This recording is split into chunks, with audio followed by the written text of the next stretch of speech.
Hey guys, welcome back to my channel. So today we're going to be talking about becoming an entrepreneur. Now, this video is not to make you become an entrepreneur. I'm actually going to quote what I've read in this book, The Wealth of Nations.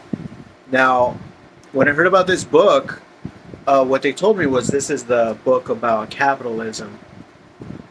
So basically, I thought this was going to be about capitalism, but actually, this book is more or less about um, jobs and trades and professions and products and what makes a product valuable, what makes a skill valuable, what makes an employee valuable, and why are some employees um, more valuable than others. So it talks about all types of employees that you could possibly imagine. People with trades, carpenters, masons, carpenters, um, people that build ships, people that are in the army. It talks about how much a person that works, how much a person that's in the army should make. Talks about how much a tradesman, which basically is a tradesman was a person that worked like in manufacturing in a factory back then in the 1700s, because this book was written in the 1700s.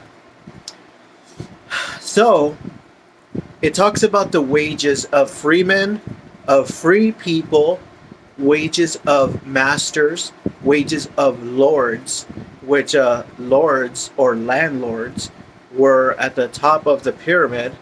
Those were the people who owned the land. Those were called landlords. And below them were called masters.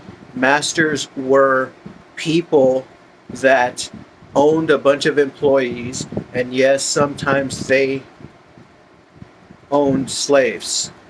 It talks about slavery, it talks about freemen, it talks about skilled labor, it talks about specialized labor, it talks about any type of employment you can think of. Doctors, lawyers, judges, um, both big and small, entrepreneurials and stuff like that. It tells you in this book what the man feels an employee is worth.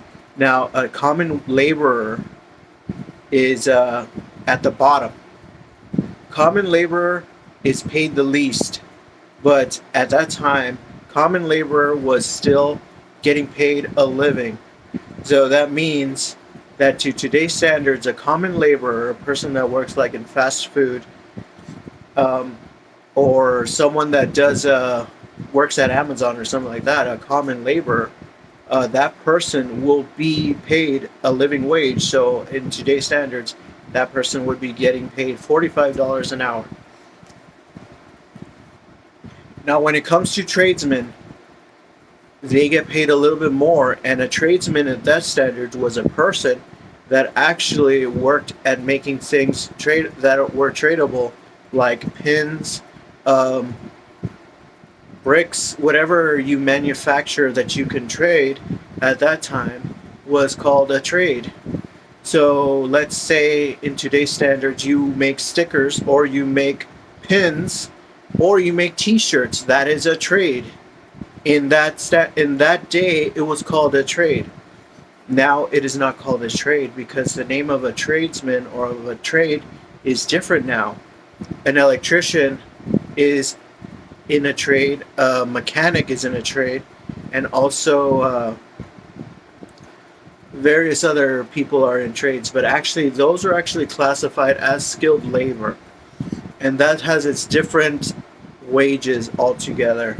But a tradesman, a person that is in manufacturing or that manufactures goods, person working in a factory, at that time in the 1700s, was required to be paid 2 times their living.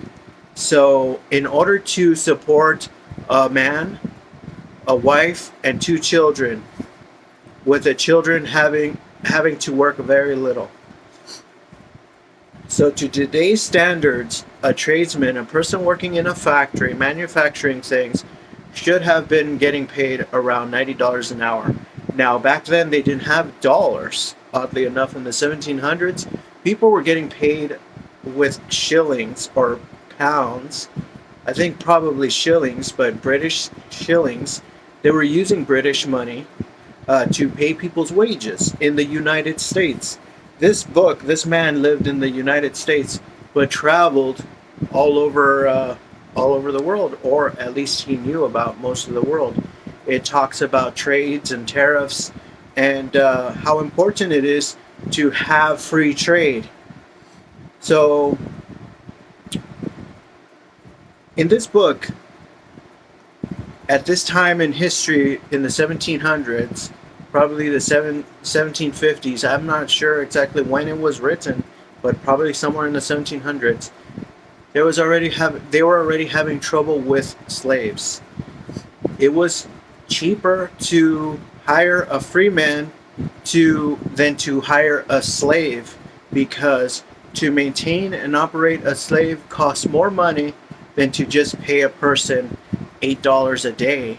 I mean, 8 hours of their time a day, than to pay a slave 24 hours a day to house them, to feed them, to clothe them, to basically to accommodate the slaves. It costs a lot of money. So only the ultra rich could afford to actually have slaves, and even having slaves was costing them money. It was cheaper to hire a free person to work. So this gives us a little bit of a picture of what work life was back in the 1700s. There were slaves working with free men, and also skilled workers, and so on. Not everybody was a master. Not everybody owned slaves back then. Some people were workers. Some people could not own slaves. The only people that could afford slaves were people that had huge corporations, like Jeff Bezos would have been a slave owner back then, and so would Elon Musk. He would have been a slave owner.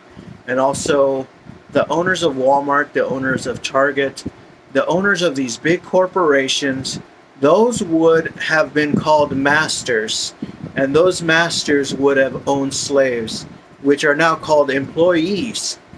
Oddly enough, they have evolved, but an employee would be now classified not as a slave, but as a free man, or a free worker, or a common worker, whatever they would call it. That's what they called it back then.